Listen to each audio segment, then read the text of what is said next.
अस्सलाम वालेकुम स्टूडेंट्स, कैसे हैं आप लोग। उम्मीद है आप लोग खैरियत से होंगे। बेटा जो टॉपिक हम लोग स्टार्ट करने जा रहे हैं वो तो आप समझ ही गए होंगे कि ऑपरेशन ऑन सेट्स। सेट्स के बारे में हम लोग पहले पढ़ चुके हैं। चलिए दोबारा से इसको रिव्यू कर लेते हैं कि सेट्स हम ऐसे कलेक्शन ऑफ ऑब्जेक्ट या चीज़ों के ऐसे मजमूए को कहते हैं कि जिसे हम लोग डिफ़ाइन कर सकें। ऐसी चीज़ जिसे हम डिफ़ाइन ना कर सकें उसे हम सेट नहीं कहते हैं। जैसे सेट्स में हम लोग शहरों के नाम लिख सकते हैं, मुल्कों के नाम लिख सकते हैं, इसके अलावा समंदरों के नाम लिख सकते हैं, दरियाओं के नाम लिख सकते हैं। तो ऐसी चीज़ जिसे हम डिफ़ाइन कर सकें। अब जैसे मिसाल के तौर पे ऐसी चीज़ जिसे हम डिफ़ाइन ना कर सकें उसे सेट हम नहीं कहेंगे। जैसे फ़र्ज़ कीजिए कि अगर आपसे कहा जाए कि आपकी क्लास में मौजूद अच्छे बच्चों को की लिस्ट बना दीजिए या उनका सेट बना दीजिए, तो वो अच्छे बच्चे जो है कोई डेफिनेशन नहीं है, इस वजह से उसे हम सेट नहीं कहेंगे। तो अब हम लोग स्टार्ट करने जा रहे हैं सेट्स के ऑपरेशन के हवाले से कि सेट्स में सबसे पहले हम लोग डिस्कस कर लेते हैं इंटरसेक्शन को।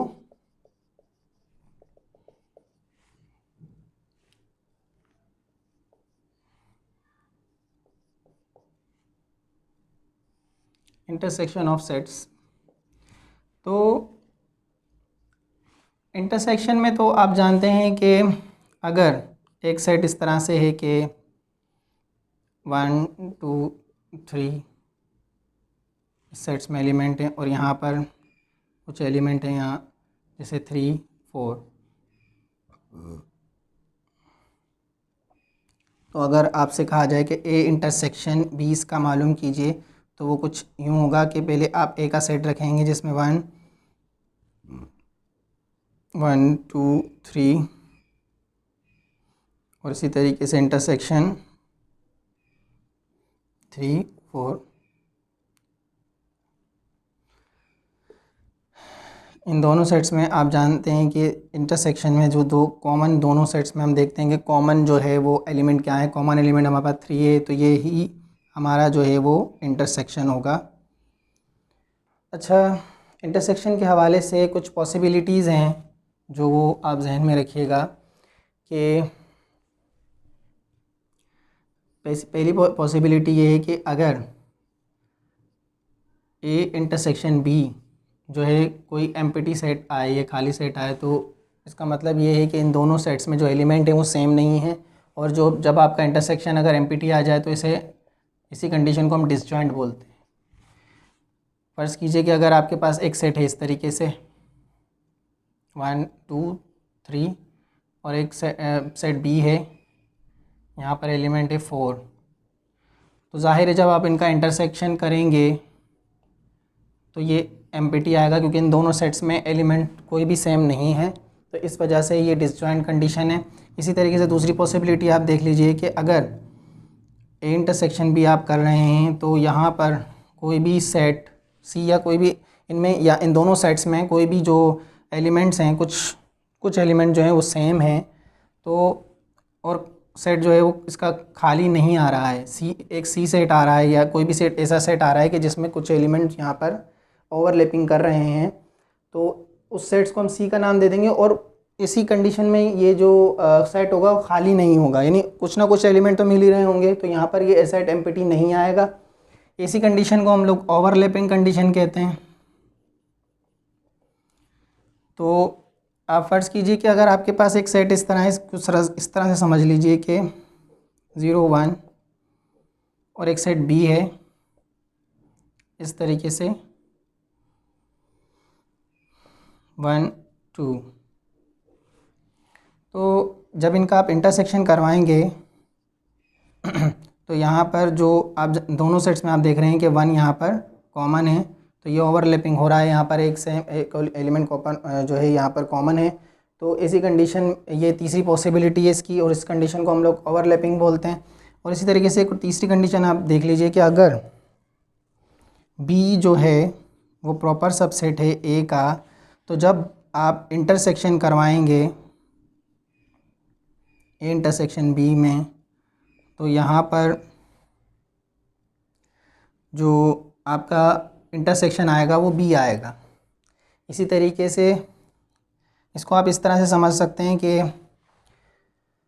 अगर आपके पास यहाँ पर एक सेट है ए 1 2 इसमें एलिमेंट मौजूद हैं और एक सेट है बी और इसमें एलिमेंट हैं कुछ 1।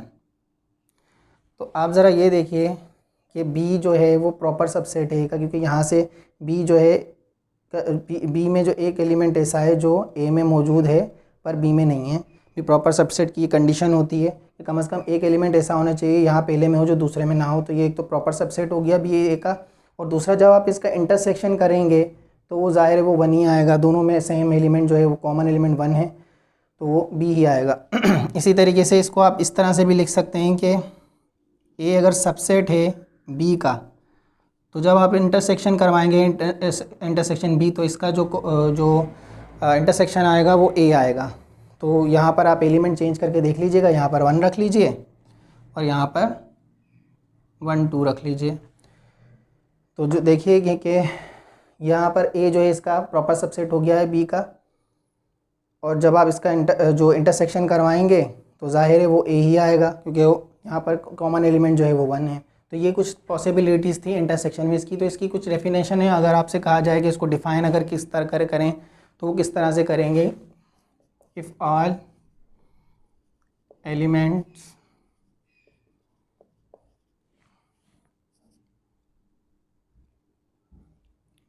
belonging elements of sets belonging both A and B। जी स्टूडेंट्स, अब तक हम लोगों ने ऑपरेशन ऑन सेट्स में इंटरसेक्शन को समझा, उसकी कुछ जनरल पॉसिबिलिटीज़ को समझा। अब हम चल रहे हैं यूनियन ऑफ सेट्स की तरफ कि यूनियन ऑफ सेट्स भी एक ऑपरेशन ऑन सेट ही है, यानी ये भी एक सेट्स का एक ऑपरेशन ही है जो कि बहुत बुनियादी है। इसमें भी कुछ जनरल कंडीशन है जो हम समझेंगे, लेकिन सबसे पहले हम यहाँ समझ लेते हैं कि यूनियन ऑफ सेट्स क्या कहलाता है। फ़र्ज़ कीजिए कि अगर आपके पास एक सेट है इस तरीके से 1 2, और इसी तरीके से अगर आपके पास एक सेट है बी और उसमें एलिमेंट्स मौजूद हैं यहाँ 3 4, और अगर आपसे कहा जाए कि इन दोनों सेट्स के दरमियान में ए यूनियन बी यानी यूनियन करवाइए, तो यूनियन की जो साइन आप ये देख रहे हैं ये साइन यूनियन की साइन कहलाती है। कुछ इस तरीके से इसको बिल्कुल ये यू की शेप की तरह होती है, इसे हम लोग यूनियन साइन ऑफ यूनियन कहते हैं।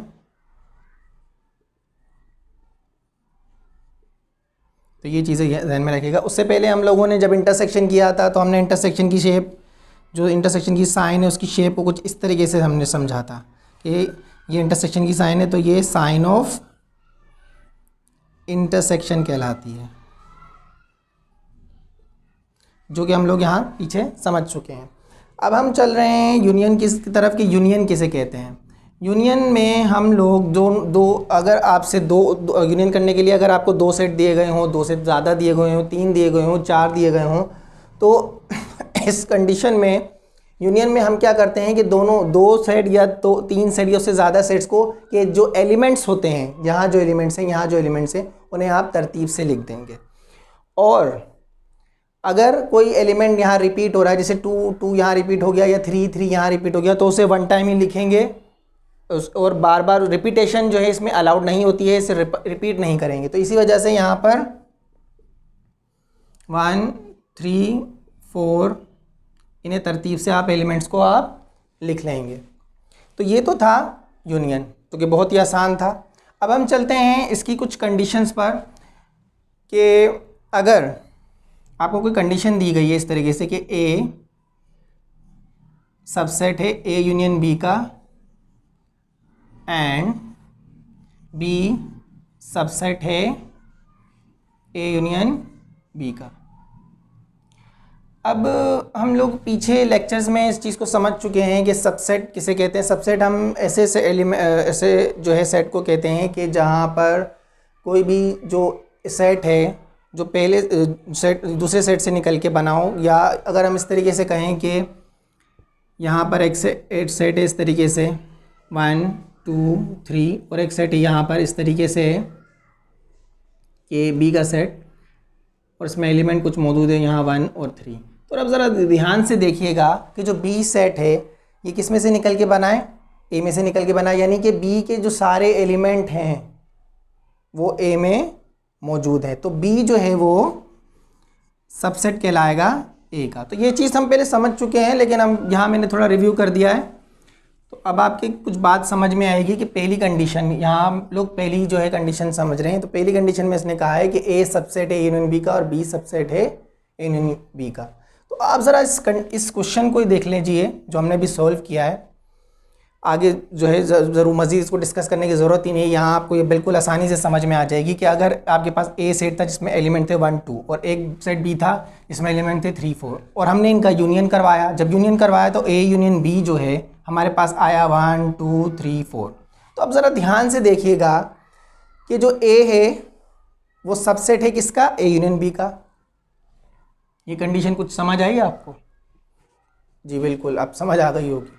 और दूसरी जो कंडीशन है यहाँ पर बी सेट, बी सबसेट है ए यूनियन बी का, क्योंकि बी के जो एलिमेंट मौजूद हैं ए में, सही है, तो बी जो है वो सबसेट होगा ए यूनियन बी का। तो इसी तरीके से ये आपको सेकंड कंडीशन की जो इसकी से दोनों जो बातें हैं चीज़ें कि ए सबसेट ए यूनियन बी का और बी सबसेट ए का, ये आपको कंडीशन पहली कंडीशन आपको समझ में आ गई होगी। अब हम चलते हैं दूसरी उसकी कंडीशन में। दूसरी कंडीशन में जो उसने कहा है वो ये कि ए जो है सबसेट है बी का, अगर और ए यूनियन बी, अगर हम ए यूनियन बी करें तो उन जो है उनका यूनियन जो है बी के बराबर आ रहा है। तो ये तो इसकी पहली कंडीशन है। दूसरी जो है इसमें दूसरी कंडीशन क्या है कि ए जो है वो बी जो है वो सबसेट है ए का और ए यूनियन बी बराबर है ए के।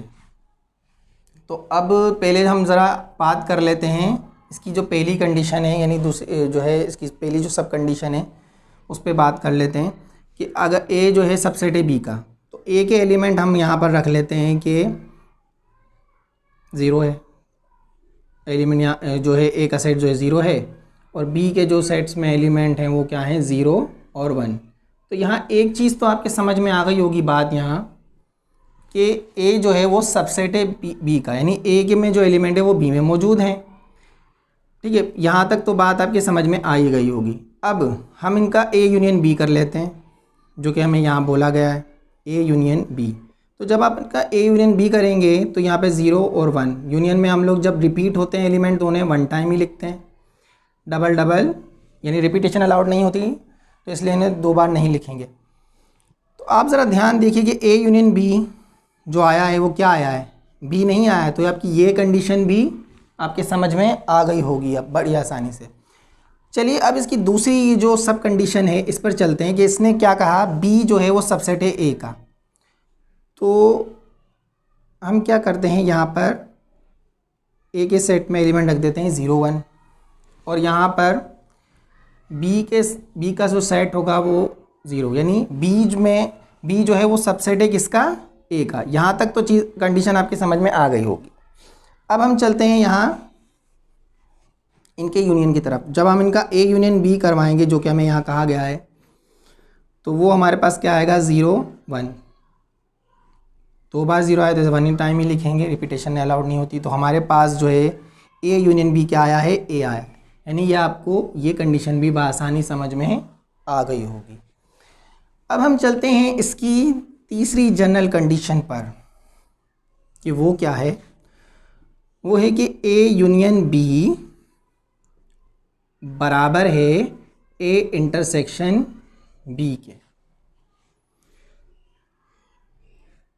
और ऐसा कब पॉसिबल हो सकता है, जब ए या B A equal to B, यानी ऐसा तब पॉसिबल हो सकता है कि इसको हम इस तरह से लिख सकते हैं कि ये तब पॉसिबल हो सकता है जब ए और बी बराबर हों।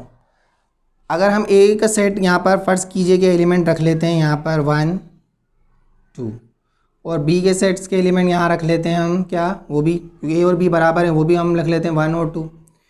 तो अगर आप इनका ए यूनियन बी करेंगे तो आपके पास 1 2 ये कंडीशन आएगी। और अगर आप ए इंटरसेक्शन बी करना चाह रहे हैं तो दोनों तरफ जब आप इंटरसेक्शन करेंगे तो दोनों में आप जानते हैं कि सेम एलिमेंट होते हैं इंटरसेक्शन में, तो वही हम लिखते हैं। तो यहाँ पर सेम एलिमेंट तो हमारे पास इंटरसेक्शन भी सेम ही आ गया, यानी कि ए यूनियन बी और ए इंटरसेक्शन बी बराबर हैं तब जब ए और बी बराबर होंगे। तो आपको ये अब तीसरी कंडीशन भी इसकी बआसानी समझ आ गई होगी। यूनियन ऑफ सेट्स की तो तीनों कंडीशंस हैं, यानी पहली कंडीशन और पहली कंडीशन में तो सब कंडीशंस थी वो, और ये तीसरी कंडीशन बआसानी समझ आ गई होगी। अब हम इसकी जो है डेफिनेशन की तरफ चलते हैं, जो कि बहुत ज़रूरी है। All element of set belonging to A set or B set or both A and B sets, यानी ए यूनियन ऑफ सेट जो है या तो वो उसमें सेट्स के ए के एलिमेंट मौजूद होंगे या बी के सेट के एलिमेंट जो है उसमें मौजूद होंगे, या दोनों ए और बी के सेट्स के एलिमेंट उसमें मौजूद होंगे। तो ये तो था अब तक जो हमने समझा कि यूनियन ऑफ सेट्स किसे कहते हैं। अब हम चलते हैं कि इसकी कुछ क्वेश्चंस हैं जो आपके लिए होमवर्क हैं, जो आप कीजिएगा घर में। A union B, B union A, आप ये ज़रूर ट्राई कीजिएगा और ये ज़रूर ध्यान में रखिएगा कि इस किस्म की कंडीशन जो है वो कम्यूटेटिव कंडीशन कहलाती है, क्योंकि कम्यूटेटिव कंडीशन में हमेशा दो चीज़ों के दरमियान में ऑपरेशंस होते हैं। इसी तरीके से अगर आपके पास एक कंडीशन है इस तरीके से A union B union C और A union B union B union C, और ये एक एसोसिएटिव कंडीशन है, यानी दोनों साइड्स जब आप आंसर्स निकालेंगे इसके तो वो सेम ही होंगे। तो ये तो था अब तक यूनियन ऑफ सेट्स, जो आपको बआसानी समझ आ गया होगा। अगले लेक्चर में फिर आपसे मुलाकात होती है, जब तक के लिए अल्लाह हाफ़िज़।